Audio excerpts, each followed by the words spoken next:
Good morning, everyone, and welcome to freedailycoaching.com. Super excited to be back, and I've had a few days off and was able to go out to a live convention. So if you're here this morning, maybe you're watching on the YouTube channel or on the Google+. This is Tuesday, July 1st, so the beginning of July, and a special day on a Tuesday. So over the last few weeks, if you've been joining us on Tuesdays, we've been having guest hosts, and something new here on Free Daily Coaching where you as the viewer, you as a participant have the opportunity to come over and try your hand at hosting a webinar. You get to start in a small platform where you don't have to create an hour-long presentation, but you can make something short and sweet and something that really is going to give massive value to your colleagues. And this morning we have a gentleman that you may or may not have had the opportunity to meet up until now. And if you haven't had that opportunity, then I suggest that this morning, when this webinar is over, you go right away over to Google Plus and get onto Facebook and the YouTube and all of the social media outlets and plug in with Mr. Clive Jeffrey. Now, I had the opportunity to meet Clive just a little bit over a month ago online. We were both hanging out in some same communities, doing some similar things in our marketing efforts for our business, and something that really stood out about Clive was his personality. First of all, he wasn't shy. He was himself. He was real, and he was super active. He was wanting to go for it and to take massive action, and that's something to me that always stands out right away. Is when you see those people that they're hungry, they want to do something, right? They want to take action.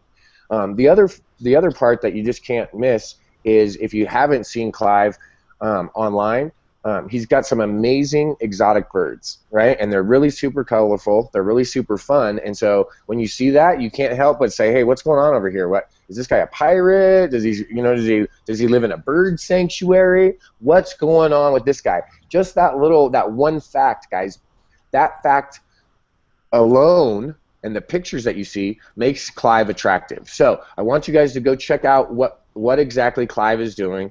I want you to get connected. I'm sure that this morning at some point he's going to give you some of his social links. Without any further ado, I would like to welcome to the Free Daily Coaching our guest host this morning, Mr. Clive Jeffrey. Good morning, Clive. Good morning, Bert. Thank you very much for this opportunity. I really appreciate it. Absolutely. Well, we're glad to have you. I know that over the last couple of weeks that you've been putting together some exciting stuff, so I'm excited. I'm going to turn my camera off. I'll leave my microphone open for just a minute if we need to make sure that you have a screen share. Okay. And I think we're all ready for you to take it away. Great stuff. Well, morning, everyone. Thank you for coming along, and once again, Bert, thank you for having me. So I'm just going to go over to my screen share here. And can you see my screen? Not yet. I'm gonna blue box you so that only your screen comes up, but no, I can't yet.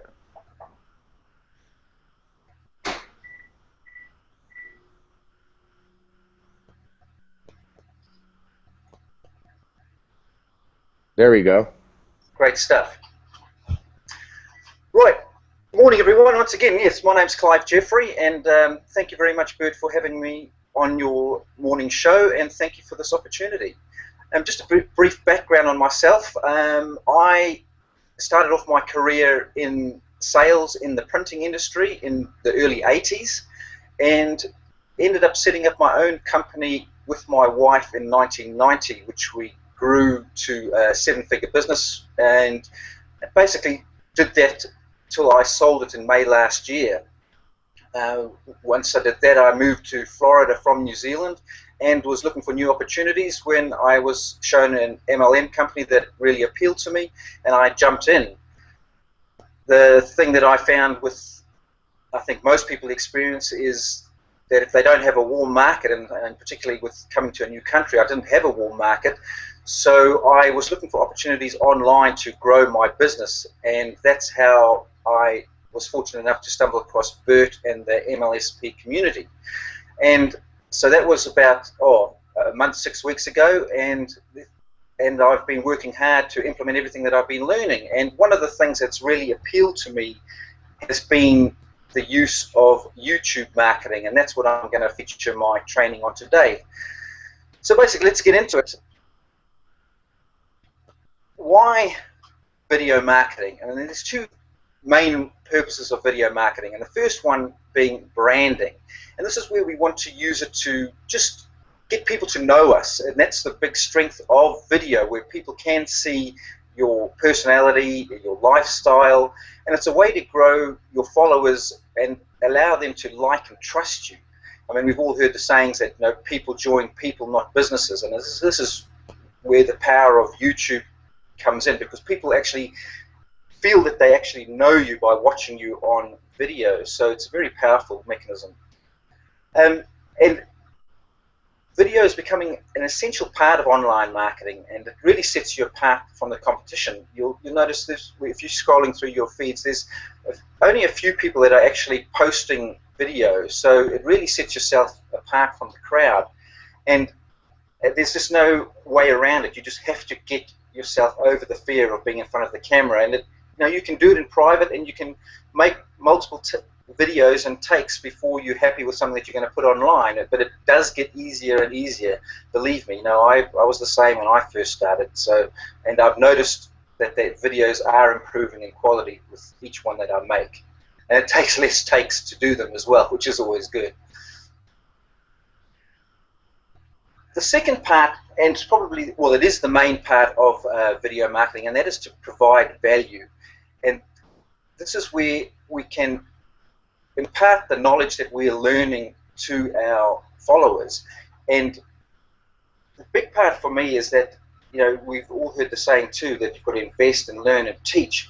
But for me, the application side of it becomes part of my learning, because once I've watched a webinar, for example, and then I apply what I've learned, it makes it so much easier to actually then go and teach it, because you're coming to your followers from your own perspective. And a big tip that I've learned is that don't try and make your videos that you can add a link to try and force a sale, or if you strive to get a thank you from the content that you produced, all that other stuff will follow automatically. So really just concentrate on the quality of what you're doing, trying to solve an issue, and if it's an issue that you've been having or a struggle that you've been having, then there's going to be many, many others that are out there that are going to be going through the same thing. So if you can provide some content that's going to earn you a thank you, then you've done your job, and I'm confident the rest will follow. The next big thing is like, how do we choose the topic for our daily content or our video that we're going to do? And that comes back to all the training that you're doing. When you're on a video or a webinar, take notes and listen to and watch the video with the intent to learn and be able to produce the content into your own words. And this is a very powerful thing. Don't just sit there, inactively listening. Really get involved and concentrate on what the person holding the webinar is actually saying. And then you can come and produce your own content with your own twist on it. And if it's regardless if it's a MLSP wake-up calls or other training videos, you can say, well, I've just learned this new a little tip today, and you can share it that way. You don't have to make out that as if that you've come up with that tip. People want to know that you're also learning. A great example is like with a book you're reading. And it really hit home to me. I'm actually in the middle of reading Stephen Covey's 7 Habits of Highly Effective People. And yesterday I was reading the second habit, which is start with the end in mind. And we've all heard that before too, but the way he described it was to imagine yourself at your own funeral and what you would like the people there to say about you. And that's a very graphic way of describing how you'd see your life finishing up. And once you've decided what you want people to say about you, then you've got to design your life back from there to be able to earn those accolades. So it's a very powerful way of getting that message across. And that's something that you can easily say, well, form some content around something like that.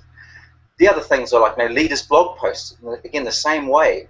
There's always value being offered. And if you find yourself getting stuck for content, then basically the tip is to go out and learn something new. Because if you're not learning, then you're stagnating, and you're really, in this industry, or any industry really, you really want to be moving forward all the time.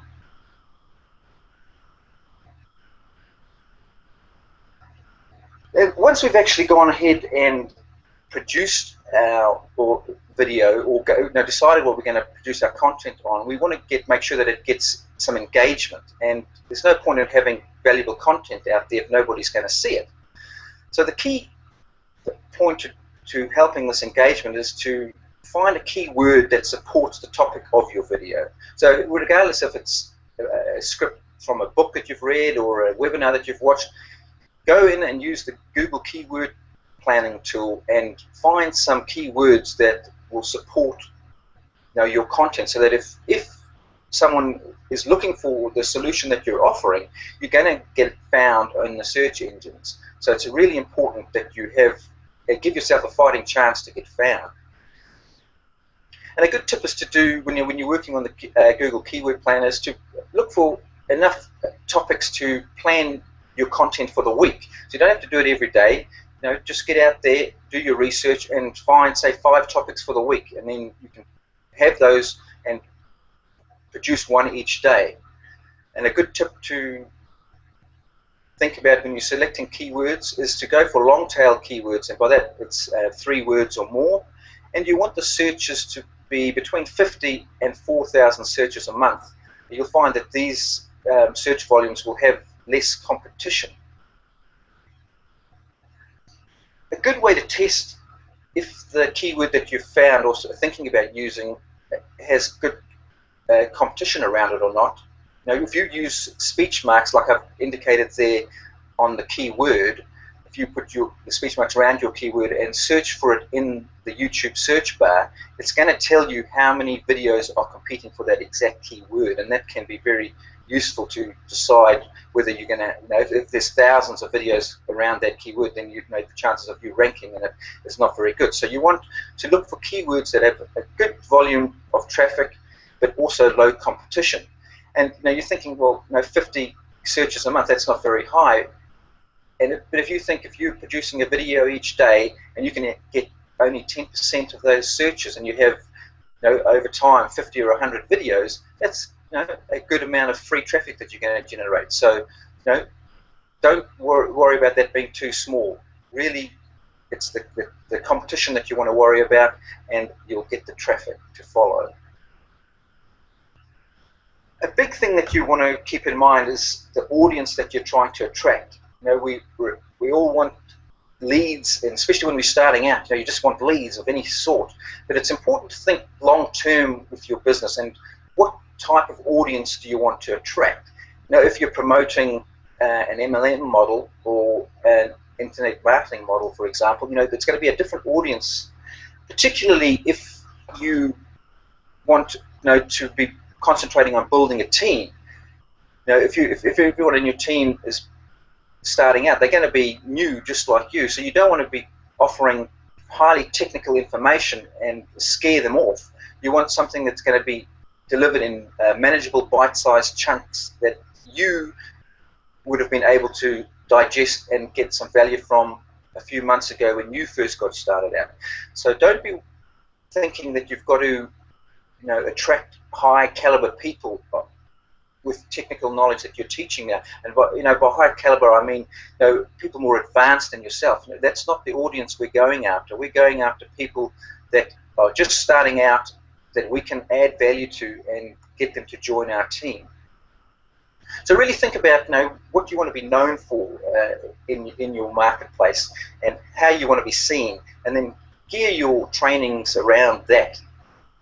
You'll really start attracting the people that you want to work with, and they have the same goals in their lives that you do, and it's just going to make the whole process that much more enjoyable.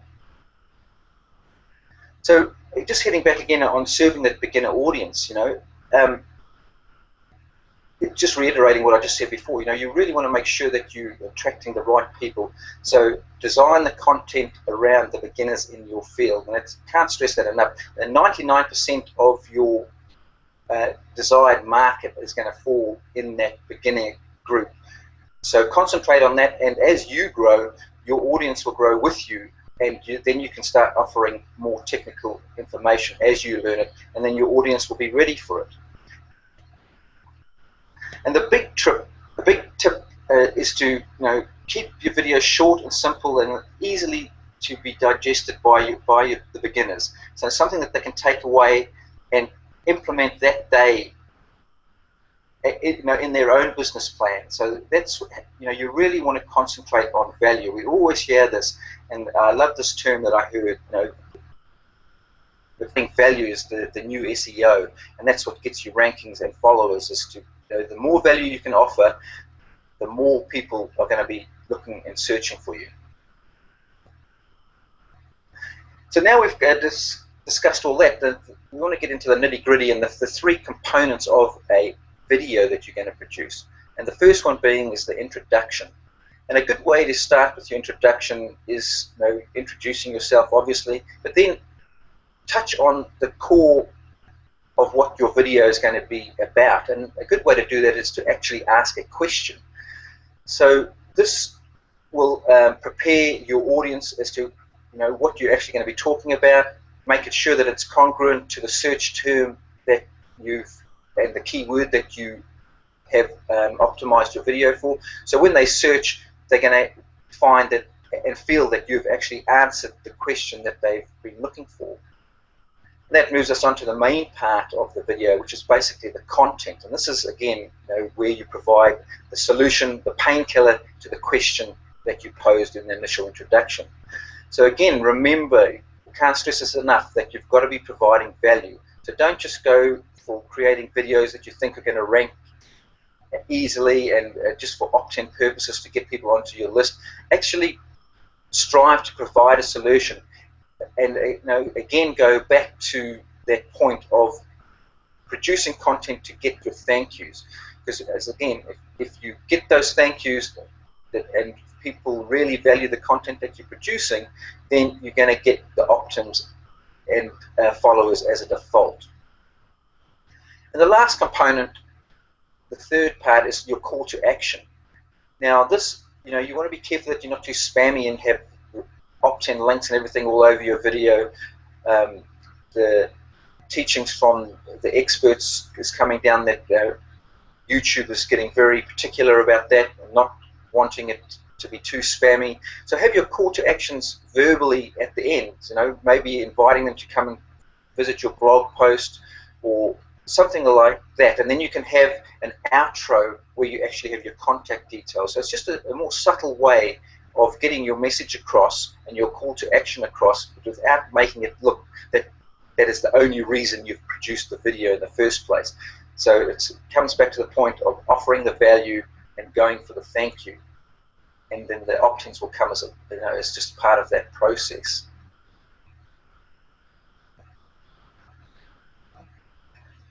And remember, YouTube is actually a social platform, so treat it accordingly.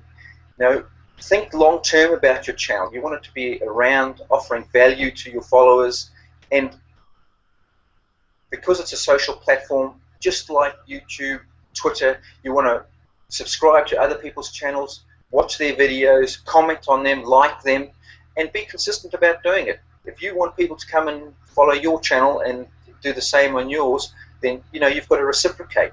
It's very much the you scratch my back, I'll scratch your back scenario, and you'll definitely find that this is a good way to get interaction. And as we all know, with other forms of social media like Facebook, the more interaction on your channel, the more attractive it's going to appear. And so again, if you're providing value, this is going to make it that much easier to do. And the big thing is consistency. We want to really strive to have as much content going up there as possible without, again, becoming too cheesy and spammy. But if you're looking at from the two components as both being a social aspect and then providing the value aspect, so you can produce the quick little videos with your lifestyle, things that you're doing, the fun things that you're up to with your family and whatnot, that allows people to know and trust you, like and trust you. And then when you're providing the value with your content, then it's going to make people want to do business with you, hopefully, down the track. So there's four major components to ranking your videos, and we've covered the first two, which is the keyword research and the high quality and high value content. So the first two sort of work hand in hand as we discussed. And the third is the on-page optimization, and fourth being off-page optimizations. So we'll look at the number 3 first. So again, the first, in your description, or even when you're uploading your file, you want to put your keyword and name your file that keyword. And then we want to use the keyword actually in the title, but you don't want to be too spammy. And the old way was very much like this, where you have, say, if our keyword was MLM tips, and then this vertical bar and 3 ML tips that are proven to work. And again, YouTube doesn't like that anymore. And if you have your title flowing more like this over here, it gets the same point across, but it sounds very much like usable English rather than just purely looking like you're using it for ranking and or SEO purposes. So really keep that in mind and try to get your message across with your keyword in there, but in a nice, easy to read sentence.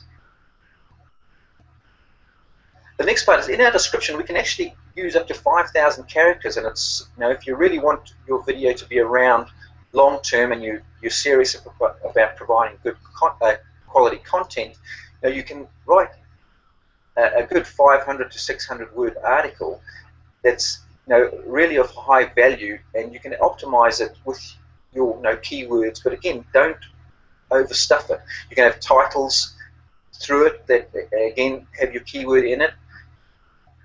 And the important thing is to make it easy to read. Now, the good part about it is if you do write this article, you can use it there, but then you can also use it on your blog post and have your video embedded in that on your blog, and you can direct people to see it there, and vice versa. From your blog, you can drive people to come and visit your YouTube channel.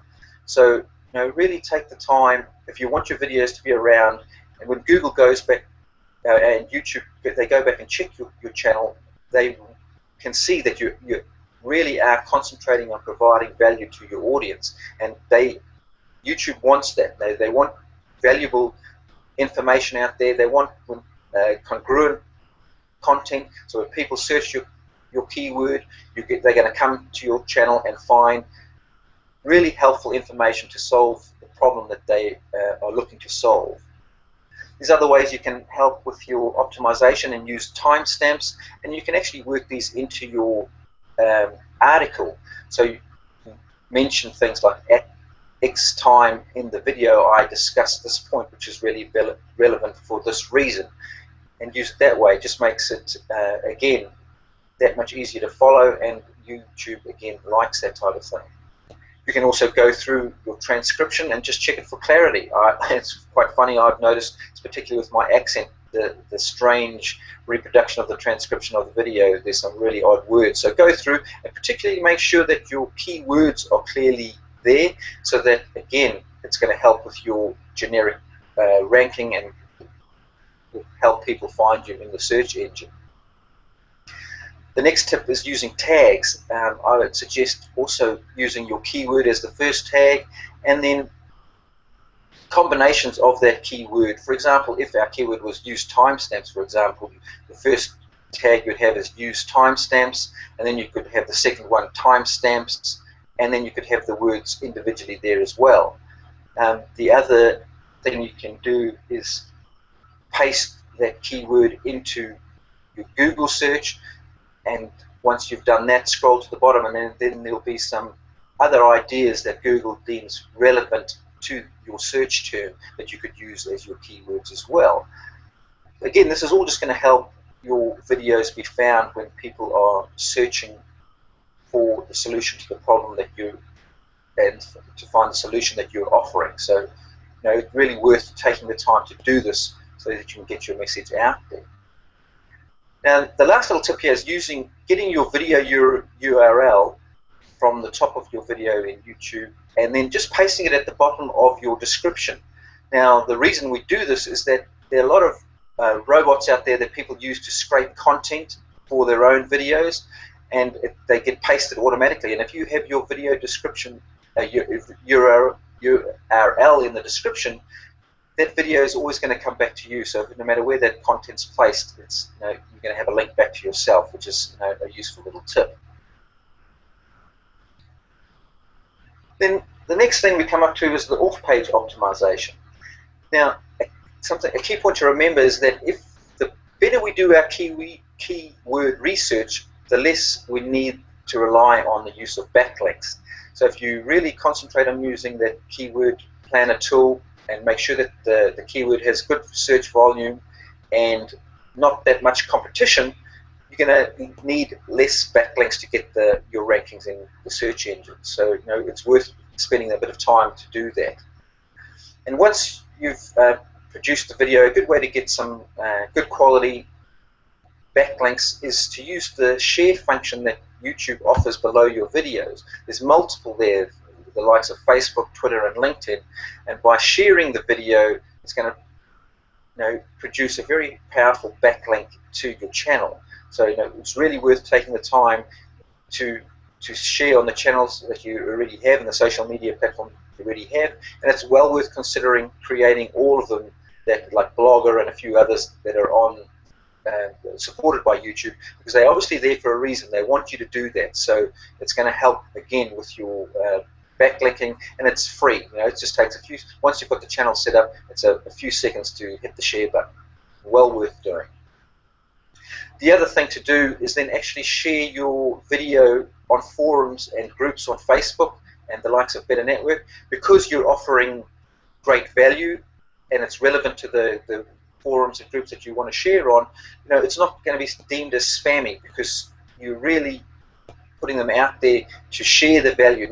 And if you do that without looking to get a return, you just want to offer good, high quality content and value, you're going to find little resistance to that, and it's going to help grow your audience again. And again, it's also going to provide powerful backlinks, so well worth doing. Now, and if you just want to take it to that next little step without bogging yourself down with learning how to do all this, you can go to things like Fiverr, and for $5 you can get a link pyramid built, and that's going to really boost your video in the search engine. So that's also well worth considering.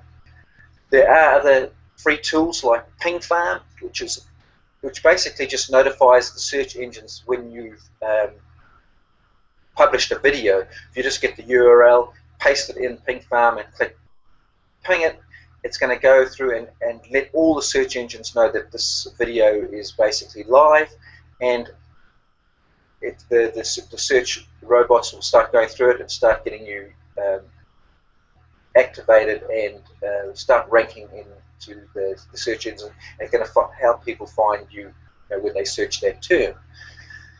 So that's basically a very quick and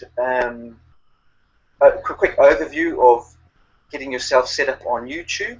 And really, you really want to start doing this and getting yourself out there. Get over your fear of producing videos, and you're going to really find that people will start following you, and they're going to feel the followers will feel that you know you. So I really, really highly recommend that you take the time to learn it and get going. As I say, the first one's the hardest, but once you get started, they get easier and easier. And I have found that already I'm getting comments and people, coming back and looking for further, information from you on a daily basis.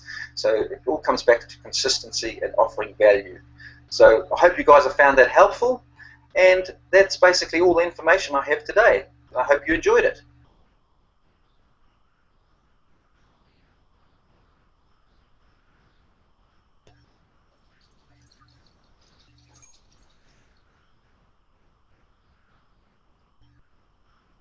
So can you hear me there, Bert? I can indeed. I wanted to say thank you, Clive, for putting together an amazing video presentation this morning. Really great information, really concise, and really simple action steps that every single person can take. So super, super grateful to you for hosting this morning, and wanted to tell everyone, if they have any questions, how can they connect with you, Clive? How can they find you online? You can find me on Facebook, or you can everything is basically Clive Jeffrey. So my blog is clivejeffrey.com. My YouTube channel is Clive Jeffrey. My Twitter handle is Clive Jeffrey, and LinkedIn the same. So, but Facebook's probably the first one. If you come and track me down there, I'll point you in all the other directions. So thanks very much. Awesome, awesome. Guys, thank you guys so much. Go out, have an awesome day. For those that are participating in the My Lead System Pro marketing platform, remember this afternoon and this evening we have webinars both at 3 p.m. this afternoon. There's one, and another one tonight at 7 p.m. I'll shoot you guys over a link. Thanks again, Clive. Everyone have a great day. And Clive, thank you again for putting on such a wonderful webinar this morning. Everyone in the chat, super excited and super appreciative for all that you've done this morning. Thank you very much, Peter. I really appreciate the opportunity, and thank you everyone for watching.